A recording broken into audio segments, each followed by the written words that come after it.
Mana 2025-yil ham o'z yakuniga yetmoqda. Maktabimiz bu yil 8 yoshni qarshi oldi. Xo'sh, 2025-yil qanday yakunlanmoqda? Bu haqida qisqacha hisobot qilamiz. Yanvar oyidan to yilning oxirigacha qiziqarli va mazmunli interaktiv darslar, har xil eventlar, sayohatlar o'tkazildi. Yilning eng esda qolarli tadbiri dunyo bo'ylab 180 daqiqa va unda g'olib bo'lgan sinf Samarqand shahriga ziyorat uchun yuborildi. Bunday qiziq tadbir va o'yinlar yil davomida o'tkazildi. Eng ta'sirli va hamma uchun qiziq tadbir 25-may bitiruv kechasi edi. Shunday qilib 11-sinflarimiz bilan xayrlashdik. Tadbir o'yin-kulgi o'z yo'liga, ammo asosiy fikrlar natijadan kelib chiqadi. Bitirgan o'quvchilarimizdan ba'zilari bizga shunday roliklar yuborishdi. Всем привет, меня зовут Мухтар Фасилбек. Я бывший выпускник школы Ислам Каримов Зашлары 2025 год. В данный момент я нахожусь в Китае, в городе Ханчжоу. Учусь в университете Ханчжоу. Эта школа дала мне хорошие шансы добиться своих целей. Вот, я нахожусь в Китае, я об этом мечтал. Я учусь в направлении бизнес-менеджмент. Что хочу сказать, всем удачи, добивайтесь своих целей. Здравствуйте, я выпускник школы имени Ислама Абдулганиевича Каримова, Эргаш Фаришев. Поступил в Ташкентский государственный экономический университет, направление мировая экономика. Наш университет является одним из самых крупных вузов страны. В данное время насчитляется более чем 45 тысяч студентов, и я очень рад, что являюсь одним из них. У нас в университете очень активно проводятся ивенты для особенно первокурсников. В этом видео вы можете посмотреть одного из них. Хочу сказать огромное спасибо всем, кто помог мне в этом пути.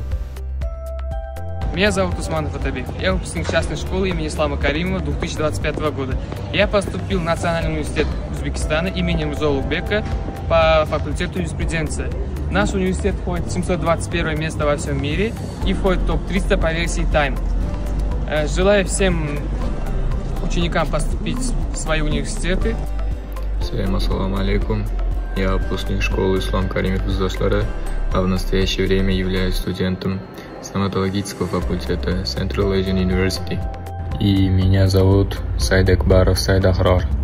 Хочу выразить свою благодарность всем моим учителям за тот труд и знания, которые они вложили в меня. Особенно хочу отметить важность английского языка, химии и биологии, которые сегодня играют большую роль в моей учебе.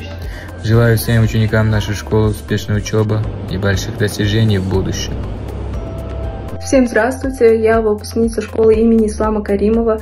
На данный момент учусь на юриста и желаю вам всем успехов в учебе, а также везения при поступлении.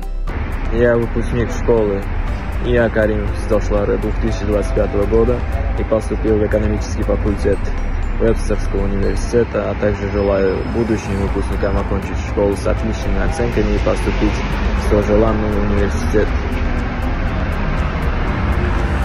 Здравствуйте, меня зовут Рахмединова Шахноза, я являюсь выпускницей частной школы Ислам Каримов Зашлары. На данный момент я являюсь студенткой Андижанского государственного медицинского института.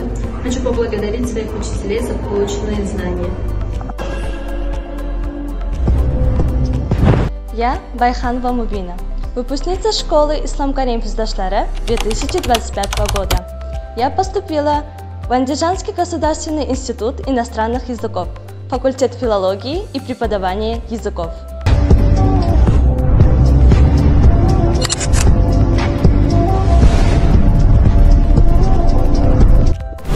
Каждая минута труда – это фундамент будущей победы. Здравствуйте, я Овег Фарангиз, выпускница школы имени Каримова Зашлары. Благодаря полученным знаниям в школе и поддержке учителей я поступила в университет мировой экономики и дипломатии. И я тут продолжаю свой путь к новым вершинам. Hello, my name is Oydanay Sakjanova. I am a graduate of the Islam Karimov Zashlara School. I am deeply grateful to my teachers for their knowledge, guidance, and unwavering support.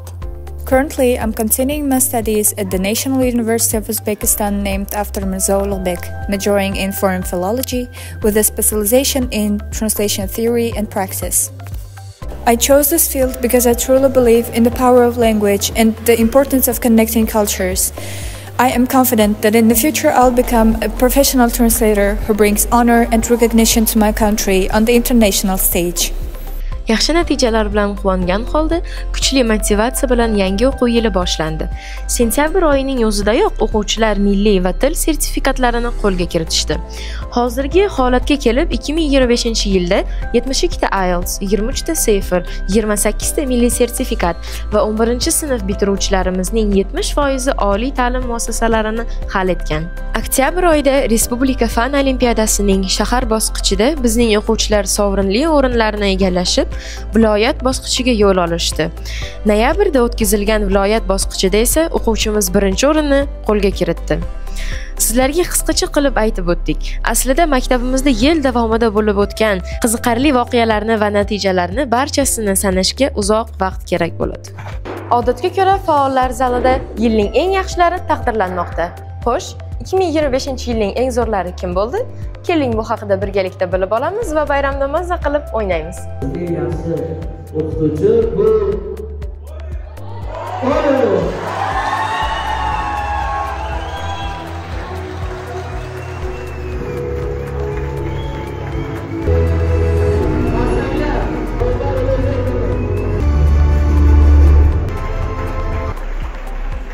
dahshatli natijalar qilib o'zini ko'rsatgan o'quvchi bu hech kim bu qattiqlik qila olmasa kerak. Sattarov!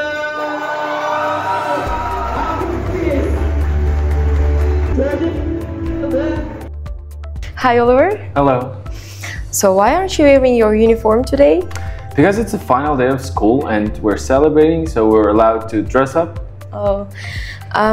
You know, you became the teacher of the year thanks students voting, and how do you feel about it? Well, I'm very excited. I can't still believe that I was chosen, right?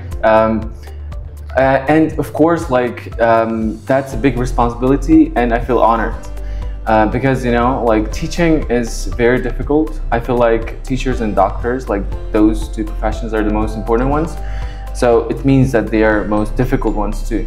And to be chosen out of 10s, 20s teachers is very special. So I'll just keep up the hard work and we'll do my best for the next year too. All right, thanks. Bu yilda nimalar bo'lib o'tganligi haqida qisqacha ma'lumot berib o'tdik. Endi yangi yilda bizni nimalar kutmoqda? Buni bilish uchun shaxsan direktorimiz oldiga administratsiyaga tashrif buyurdik. Assalomu alaykum, hurmatli Gulbahor Baxtiyorovna. Sizni kelayotgan yangi yil bilan maktabimizning barcha o'quvchilari tomonidan chin qalbimdan tabriklayman. Bu yilda barcha niyatlaringizni ro'yobini tilab qolaman. Va alaykum assalom, rahmat.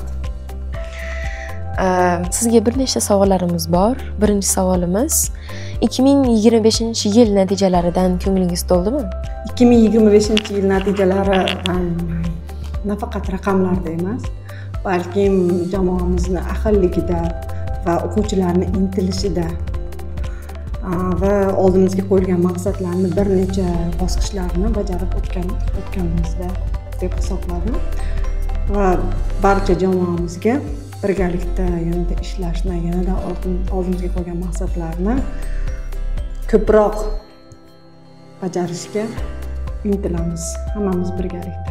Keyingi savolim, 2026-yilda bizni qanday yangiliklar kutmoqda? 2026-yilda Xudo xohlasa ta'lim sifatini yanada yuqori bosqichlarga olib chiqish, yana yangi loyihalarni yo'lga qo'yish va xalqaro ko'riklarda o'quvchilarimizni ishtirok ettirishni kengaytirish va o'z ustida o'quvchi va o'qituvchilarni o'z ustida ishlashga yanada imkon berish rejamiz. Qolgan rejalarimiz bor, bular Xudo xohlasa amalga oshiradi niyatda. Maktab o'quvchilarimizga va sizni kuzatib turganlarga yangi yil tilaklaringiz. Kirib kelayotgan 2026-yil barchamizga, barchangizga orzularingiz, niyatlaringizga yetishingizni va oilangizda xotirjamlik tilayman. Va kelgusi o'quv yilida hammangizga a'lo baholar, ko'tarinki kayfiyat va sabr toqat tilayman. Kelayotgan yangi yilda barchaga ezgu niyatlarni tilagan holda maktabimiz yanada gullab, yashnab, zo'r natijalar bilan bizni xursand qilsin deb qolamiz.